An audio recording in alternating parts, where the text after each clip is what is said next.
Okay guys, I finally got around to making that tea vlog video that I promised so long ago. I think I was at under 10K subscribers back when I promised that. So in that regard, a lot of you guys probably think this is long overdue, but better late than never, right? I need to make a couple of notes and corrections before we jump into the video. First of all, this tea that I'm unboxing and drinking is a Dahongpao. For the entire video, I mislabeled it as Danchong, which is also an oolong tea, but mostly grown in Guangdong province instead of Fujian province. So just keep that in mind. Also, I'm not going to be preparing this tea in the traditional way. I'm kind of doing it in my own special way. Well, I'm sure there's other people that do it this way too, because I enjoy drinking a really big cup of tea. So keep that in mind, and I hope you guys enjoy, and I'll see you next time. What's up, guys? I'm going to do something a little bit different today. I haven't done a personal vlog in a while. Let me just grab my kettle here. I haven't done a personal vlog in a while, and some of my early followers, they know that I made a promise a while ago to show some of my tea collection and do a little bit of a tea vlog. So hold on a second, let me set things up here. Yeah, so a lot of my early followers know that I really like tea, and I've made promises for quite a while to make a tea vlog or do a video on making tea and talk about tea a little bit. And I kind of lost track of that because I got a little bit more political, my content got a little bit more serious, and I felt like it was a bit out of place. But I'll give it a try because I made a commitment to some of my early subscribers, and I wanted to turn this on when I decided to open up this today. So this is a danchong, it's a kind of an oolong tea. And I already started opening it. And when I started opening it, I thought, hold on a second. This is a really good opportunity to do an unboxing. So that's exactly what we're going to do here. So let me let me see how I can set these cameras up. So this is my first time opening the box. I already kind of took the plastic off, but here we go. Danchong is a really nice tea. Usually very expensive. This was actually a gift from a friend from Beijing when she came to visit us. And now I'm finally going to try it. You know, I've been sitting on this tea for so long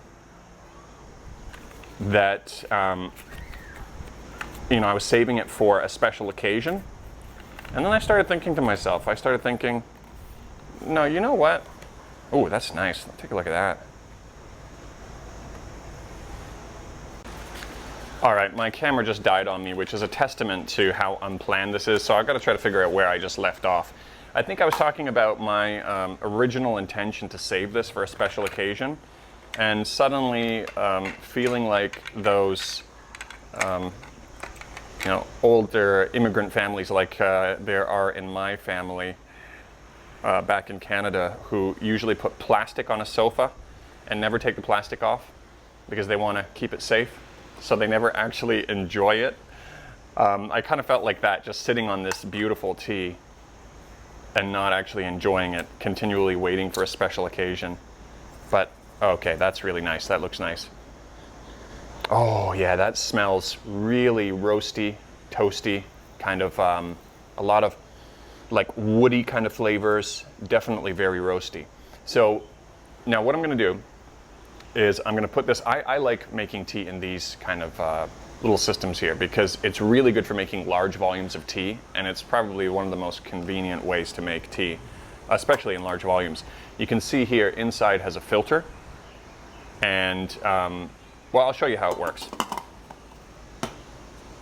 So this is 4 grams, written on the package there, it says.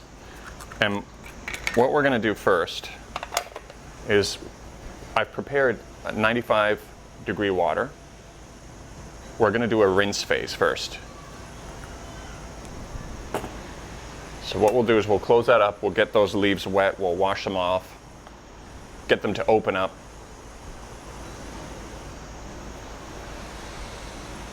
Just a few seconds is okay. We're going to let that go. Push the plunger down so it filters through that little mesh. And what I'm going to do is I want to keep this closed because I want to keep that nice and warm inside, so the steam is still helping to open them up. And I will wash these glasses with the initial rinse, the initial tea rinse. I'll transfer it to the other cup. I'm making a big cup for myself and my wife. I usually do that every morning. And then I'll just find somewhere to empty that out.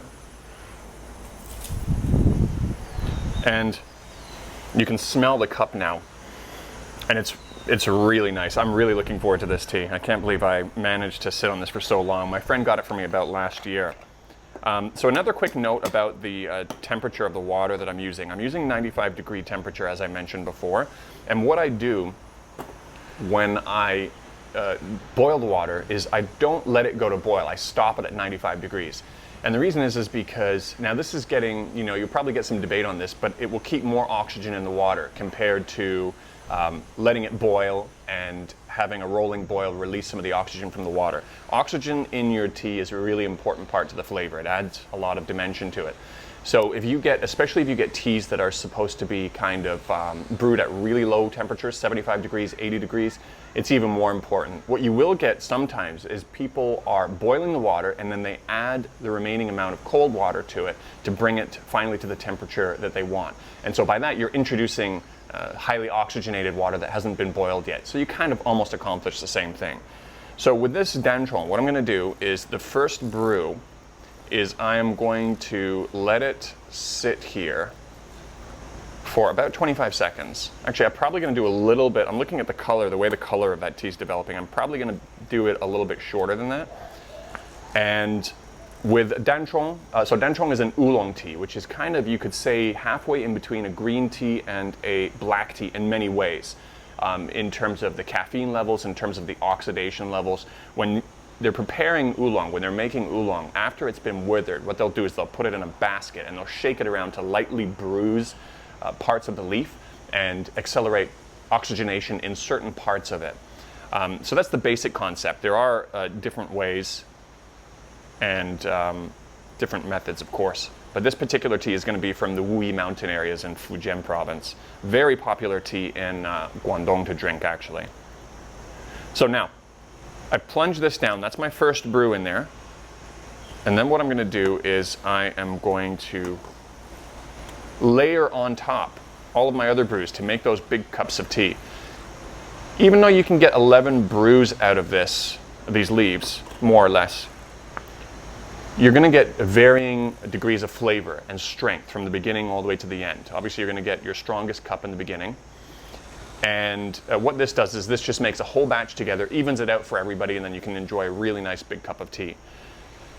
So with the second brew, what I'm going to do is I'm going to add a little bit more time than the last time. So the first time around was 25 seconds.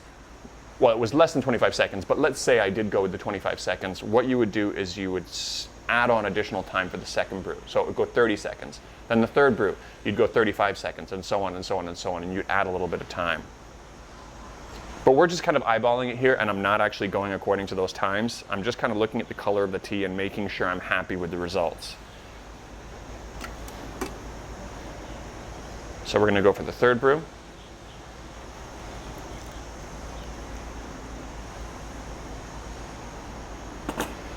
So now when I'm pouring this third brew on top, you can see the color of the water is not changing as quickly anymore, really emphasizing the need to add additional time on top.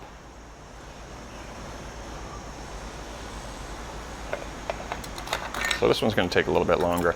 I've kind of been inspired also to make this tea video because I've discovered some really, really nice new teas recently.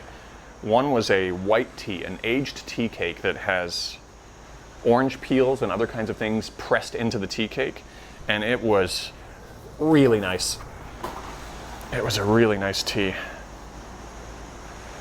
So I'm going to show you guys that next time. That was actually a factory that sent me a sample, and they only gave me one small piece, so I'm going to be buying more of that now.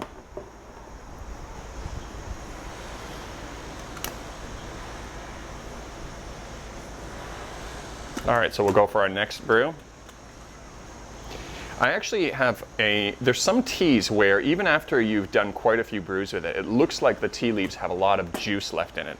And I'll do something a little bit unusual sometimes. What I'll do is I'll take the remaining tea leaves and I'll add cold water into this little capsule, and then I'll put it in the fridge and I'll make a cold brew. I'll leave it until the next day and plunge out the cold brewed tea the next day. So I get kind of double use out of it. I made my hot brew the day before and my cold brew the second day. I get a little bit of tea out of it. It's not going to work for all tea leaves, and a lot of this is going to be trial and error if you guys are trying this on your own. Some tea leaves, especially green tea, once you get, 3-4 brews out of it on a hot brew, there's nothing much left for you to get out of a cold brew with it.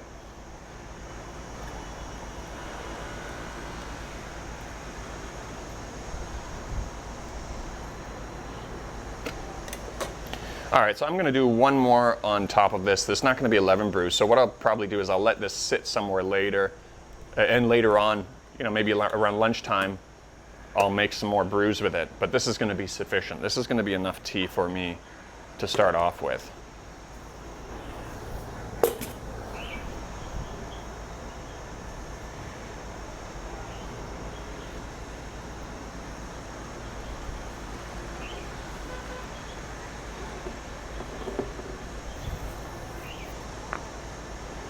Look at the color of that tea. That's coming through really nice.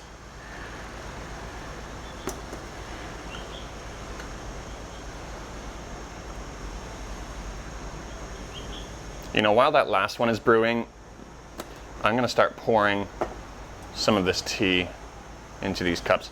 I don't usually pour it this high, but what I'm doing is I wanna cool it down so I can have a sip of this while on camera with you guys before I shut the cameras off.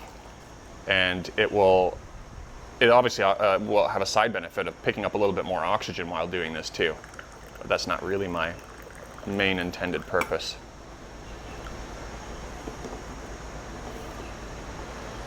All right, the color of this last one hasn't really changed much yet. So let's see if I can take a sip of this before I sign off. Oh, that smells so good.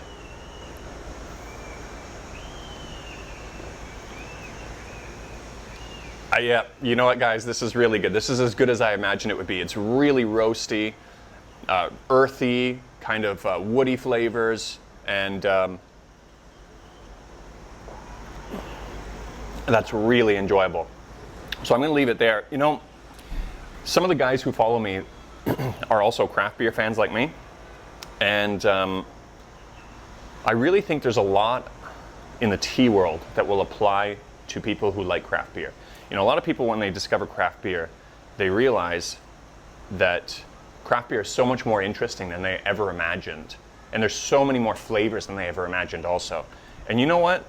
Good tea is the same way. If you've been drinking tea that's been brewed from tea bags instead of whole leaf tea like this is a whole world waiting to be discovered. And you will have an epiphany moment, so much like your craft beer epiphany moment. A lot of people, craft beer kind of lovers, they remember exactly the first time they had a craft beer, what it was, where they were, all of the details. And when you have your first good tea, if you haven't been afforded the privilege of enjoying a really good whole leaf tea, you're gonna have the exact same kind of thing. And that's my prediction, at least, and that's how it worked for me. But you know what, guys? I'm gonna wrap it up there. I'm gonna deliver this tea to my wife, and let me know if you wanna see some more tea videos. I do have that white tea video coming, and it's gonna be mixed in, kind of awkwardly mixed in with some of these other political videos that I'm doing, or more serious topics. But let me know what you guys think, and I will catch you guys next time.